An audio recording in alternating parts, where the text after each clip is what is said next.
Welcome, everyone. This is the RRAI interview, and what we're doing is we're actually connecting with the London, Ontario mayoral candidates. Today's our first interview, and we are meeting with John Feher.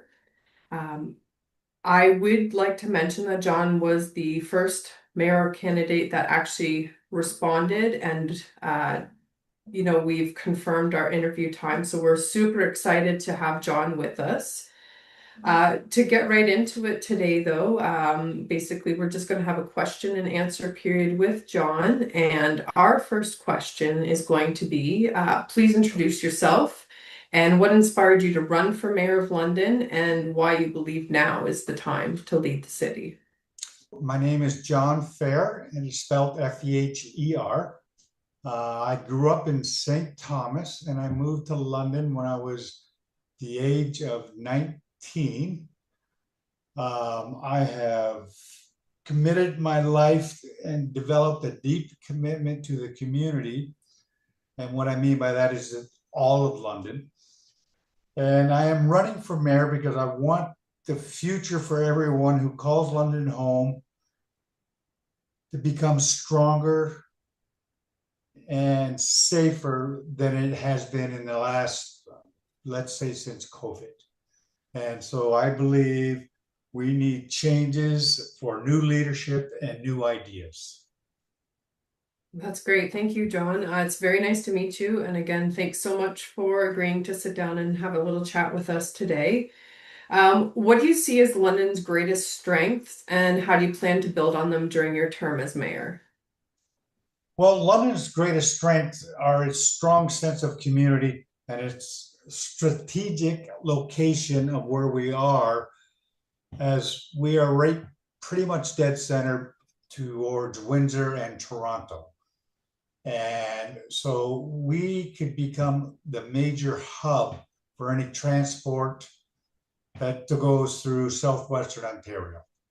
And we need to build on that by luring bigger businesses into the area and promoting of our location of where we are and how it benefits the new companies that are coming in, and how much easier it is to go from all around southwestern Ontario, whether you're going to Niagara Falls, Windsor, Toronto, Montreal. And so that's what we need to do. That's great. Thank you. What are your top three priorities for your first year of your administration if you're elected? My top three priorities in administration: addressing homelessness, strengthening and moderating, making infrastructure modern. Let's put it that way. Okay, supporting our seniors and our veterans, because we seem to have lost our way when it comes to our seniors and our veterans and our young adults who are going to, whether it's Western or Fanshawe or any one of the other schools. So we really need to support them a lot more than what we're doing now. And I have many good ideas that I can, like, I really want to like tell people what they are, especially for the seniors, because they're absolutely going to love this idea. I sat down with my accountant, and we brainstormed, and he kept me in there for an hour, I think, basically just to charge me more money. But he said, there's no point in changing the world. Let's just make things simple. So this is what I'm going to do. And so I'm kind of looking forward to it. But one thing I am going to do, I had a gentleman, we were getting oil changes, and he's 80 years old, and he come up to me. He was reading my placard on the wall, and he says, "Oh, this is you're running." And I said, "Yes." And so then he said to me, he goes, "Well, I'm 80, retired, and I've never asked the city for anything. So please don't tell me you're going to allow seniors to ride the bus for free and your veterans." And I turned around and I said, "Well, I'm glad you didn't need to ask the city for anything, but There's a lot of people that do, and the seniors and veterans will not be paying for buses to go visit their families. And basically we just left it at that. And so, Great. yeah. Thank you. London is a growing and diverse community. How would you ensure that residents from all backgrounds feel heard and included in the city decision making? I would work to ensure that the residents from all backgrounds feel heard and included in decision makings, actively engaging with the leaders, community leaders, residents representing diverse cultures. Okay, making the decisions that affect our community, recognizing that better outcomes are achieved when people have a meaningful voice in the process. So basically, what I'm saying is that I want to hear from everybody. Like, everybody has a good idea. And so when you have a good idea, when you have more voices or more ideas added, it makes the idea even better.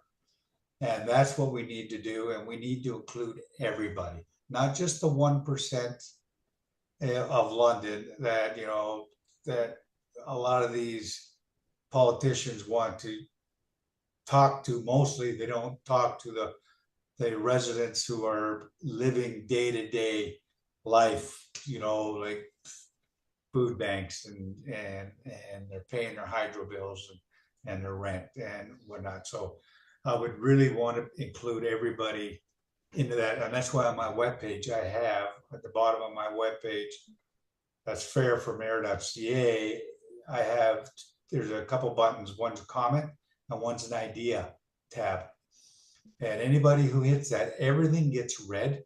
My wife is my campaign manager, Delene Galloway. She's my communications coordinator. Everything gets read and we sit down and go over it. And I have a team of doctors, lawyers, school advisors. I have probably one of the greatest teams assembled that I think I've seen in a long time. And and we're just going to make that even a little better by having the help of everybody that's in London. So, That's great. Now, the next question, you kind of touched on this a little bit when we talked about question number two, the greatest strengths, and you mentioned where we're located. We're in a busy hub between Windsor and Toronto. But what opportunities do you see for attracting new businesses, jobs, investment while supporting the local entrepreneurs? what I would do to attract the more businesses is, first of all, let's get rid of a lot of this red tape. Okay. Also, the businesses that we have here in London, and I know quite a few owners who have come to me personally, and the taxes that our small businesses are paying is out of this world. And it shouldn't be that way. When they're paying that much taxes, then they have to pay to have their garbage picked up. I see a big problem with that. And I understand the restaurants, they have to have their garbage picked up once a week, or everybody knows what happens if you don't. So, but with the taxes that they're paying, and we need to emphasize that to any new business that comes in, we are going to lower your taxes. We're going to get rid of the red tape, and we are going to make things a lot smoother for you to get into a building or wherever you want to hold your business. We will work with you, not against you. That's great. Many residents are looking for a city that's safe, welcoming, and family friendly. What initiatives would you champion to enhance the quality of life in London? I would champion practical, compassionate initiatives that improve safety and quality of life for everyone in London. This includes addressing the homelessness. And that is a big thing right now. And that is probably the number one email that I do receive from the residents around London. Like, what are you going to do, John?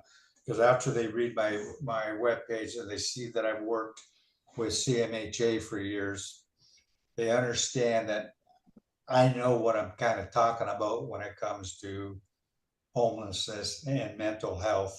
and addiction. And so we need to work on the addiction problem as well as the mental health and not just concentrate on homelessness. Because if we don't fix the other two, it doesn't matter what we do. We can ask for all the money in the world, but if we don't know where it's going and we're not fixing the right problems, we're nothing is going to change. And that's what's happened since COVID. Nothing has changed. Everybody's made promises, but I have not seen, nobody's come to me and told me the difference that all this money that they received, what it's done for the city of London. As far as I'm concerned, it's made it worse, right? Like I have friends who their friends will not go downtown London because of this. And so they will actually go to Kitchener, they will go to Windsor, they will go to Toronto, spend the night there, take their family out for dinner because they feel safer. And that's including Toronto. So that says a lot. So we need to concentrate a lot on what's really making our homeless people want to be on the streets. And I guarantee it, if you go to any school, you ask any child, I have plenty of friends who are school teachers, and you ask any child from kindergarten to grade 8, how many of you want to be homeless when you grow up? Not one person will put their hand up. How many of you, right, want to have mental health problems? Nobody will raise their hand. How many of you want to have an addiction? Nobody. And so that's the problem we're having. We're not taking our own advice a lot. We're like, we see what's happening, we turn our head and walk away from it and just feel it's going to go away. And it's not going to. And so that's why we need to address these few little things. That's great. How would you work collaboratively with the city councilor members, community organizations, and other levels of government to achieve your goals? I would welcome their input and ideas throughout any decision making or process that we want to continue with. I value the perspectives of the community leaders. I would seek their support and guidance. I would ask to be a little more innovative in decision makings instead of just the same old, yeah, I'm working on it, right? If that makes any sense. But it's and we need to make decisions that reflect the needs and priorities of all the communities, not just certain communities, but all the communities, because I don't I don't care where you go, whether you're North London, East, West, South, everybody has the same problem. Some are just hidden more than others. So that's what I'd be working on strongly. Right. That's great. So looking ahead 10 years, so now we're looking into the future, what is your vision for London and what steps do you want to take, today that is going to make that vision a reality, your 10-year plan here? I absolutely love this question, and because 10 years is a long time, right? But if I could sit back in 10 years from now and basically say, okay, and have a look around and say, London is safer, we're more connected, we're more prosperous, everyone has the opportunity to thrive. That would make me feel, okay, we've accomplished something. And when you can make your city also safer, and like for the children to go to the park, not be scared to step on a needle, not be scared to go to the splash pad, not be scared to go to the pool, not be scared to use the washroom, because you're going to be harassed. Like you have 5, 6, 7-year-old kids, that's the last thing we want. So if I can look back and go, okay, we've now accomplished this because the children don't have to worry about it, because that's our lives. I did a meet and greet at one of the schools, and I found it very interesting because I was there with another counselor and his wife, who sits on the trustee school board, and she'd come up with an idea that the children would come up if they wanted a sticky note or whatever the kids like, these in a box of things. but write down what you would want to improve your community. And I was baffled by how smart these children are, and nobody's listening to them. Like, cleaner, can people be nicer to each other? Things like that. But then I also noticed that these kids in grade 4 and that could not print, right? So yeah, we basically had to figure out what they were trying to tell us, because a lot of them are very shy. And so I'm hoping that we can get back to, because, and a lot of times I go back to when I was growing up, like when my son is 26 years old. I always taught him cursive so he could read, write, and print. I also taught him how to, when he walked into a store and bought something, he knew exactly how much change he was getting back. Mm. We are missing that right today. And if I can sit back in 10 years and go, be in a store and see that young person go, oh no, you owe me $1.96, whatever the case may be. But that would make me feel like we've accomplished. Sounds like you're really trying to get back to even just the basics there. Moving on to our next question. What role do you believe youth and young professionals should play in shaping London's future, and how would you encourage their civic engagement? Quite a bit. Well, our youth and our young professionals should play a central role in shaping London's future. And what I mean by that is, we as a city have to give the younger generation a reason to want to stay. Okay, it's not like, I'm going to give you an example here. I was at the homelessness for 519 pursuit on the weekend at Greenhouse, and I was golfing with a couple younger guys, 25, 24. One was a first year medical student. The other one, he wants to travel a little bit. So I asked them both. I said, let me ask you something. What will it take? What would it take to have you guys stay and build a business here in London? The one said, John, I'm going to Toronto, first of all, for the first year, and I'm going to travel, and I have not made up my mind. He goes, but I can give you many reasons why I don't want to stay in London instead of reasons why I want to stay in London. And that kind of hit me a little bit. I'm like, oh, okay. And the medical student said to me, he said, John, he goes, I haven't decided what practice I want to do in the medical field, whether it's emergency, or do I stay in London and do this, or I go elsewhere. So I put him in contact with my best friend, who's a surgeon, and so he could pick his brain and talk to him. And my buddy, he went to school in Indianapolis in the States. And so I put that in. A lot of people, it's like when someone buys a car, for instance, okay, and you take it home for a month to 3 months, then you get that buyer's remorse. You know what I mean? We have to have it where the young people, the young professionals don't have remorse for staying in London. They have to want to stay here, build a business here, hire within. And I believe that will make a big difference. There's a big difference from wanting to stay and making them stay.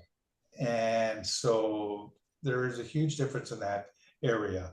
And I don't believe a lot of people understand that sometimes. And that's why we have to ask the questions of these young people. As like I said, that when I was at the school, these youths are telling us what they want in their community, but nobody's listening.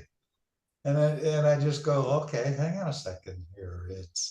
We have to listen to our youths and our young adults, and that's how we can integrate with both of them to come and help with us and make London a lot better than what it is today. Great. John, I'm just curious, were there any of those suggestions from the grade 4 or 5 students that you kind of blew you away? Like, I know you mentioned people to be nicer and cleaner, cleaner city, but were there any suggestions that really kind of made you step back and say, wow, I can't believe this came from a a grade 4 or 5 year old. Yeah, yeah, and there was the one that got me, as I said earlier about the parks and going to the pools and about stepping on needles and stuff. The one child said, he said, if you win the mayor race, and I said, no, when I win the mayor race, and no, they laughed a little bit, but and then he goes, if I could go to the park, there's actually literally a park across the street. And he goes, if I could go there, if there was more garbages, we could pick up these needles we find because we don't know where to play in what area. Hmm. And I'm thinking, okay, this is a nice little neighborhood. This is, you don't see a lot of people like, so after the meet and greet, it started to rain. So my wife and I, we drove around just to have a look what was going on. I didn't see too much, but I'm not there every day. And these youth are there every day. So I believe when they say this, I honestly believe that they have Hmm. seen it. And so they want that cleaned up. Up here, John. At the end of your term, what accomplishments would make you feel that you had truly made a positive difference for the people of London? Well, at the end of my term, I would consider it a success if London had become a stronger, more welcoming city where businesses are thriving and companies want to choose London to come in and invest and grow with us. I want to see a balanced infrastructure that supports all areas of the city, a safer and more vibrant downtown, a community where seniors and youths are well supported and services and opportunities. Our young people really need to succeed here in London, and because we're losing too many as they're going abroad or they're going to the bigger cities, and we need to have them stay here. And these are compliments. If this was to happen, and I'm positive we can make it happen as a community, if we all work together and get our ideas together, and I believe that we can make London a very, very prosperous city as it once used to be. That's great. So just to thank you, John, on behalf of myself, I'm the chair of RRAI, and Hatham, who's the executive director, and the entire board. We really do thank you for your time, and your candid answers for the questions. Before we wrap up, we just want to hand over the floor to you, just if you've got any parting words or if you'd like to share any additional information that we didn't cover off. Well, yes. So tomorrow I'll be at the International Food Fest. Well, this won't be aired for tomorrow, so that's okay. But August 5th, I'm having a fundraiser golf tournament out at Crumlin Golf Course. There's a few spots open. Anybody wants to play? There's going to be food, prizes, pictures, dinner, the whole works. You can just log onto my website, go onto my Gmail account, and we'll be there. And on August the 31st, that is the last Monday of August, I'm going to have a major launch of everything that I propose to do for the city of London, and that will be at Lucy's. And I believe it will be starting at 7. There's limited spaces. The owners are going to make up our own menu just for this event. It's going to be exciting. You're not going to want to miss it, and I hope the media shows it's going to be a lot of fun. So, and I want to thank you for having me join you today. I very much enjoyed myself. Thank you. That's great. No, we really appreciate it. And just before we wrap up, so can you share what your website is for everyone? Yes, my website is Feher, Feher, for mayor.ca. How can people connect with you if they want to reach out? Well, besides going on my webpage, they can also reach me at fairformayor@gmail.com or on Facebook, on Instagram, on TikTok, uh, pretty much all the social networks that are out there. Just if you punch in Fair for Mayor, I'll probably show up somewhere. So it's that's the best way to get a hold of me. And I will be, just to let you know, before the launch on the end of August, I'm going to every week, I'm going to put a little something in on Facebook and Instagram on, well, basically social media, and just give people kind of an idea where this is all going to lead to. And so it should be fun. And well, I'll try my best to make it fun. So Great. Well, we look forward to following along your journey here, John. And again, thank you very much for your time today. We wish you the best of luck.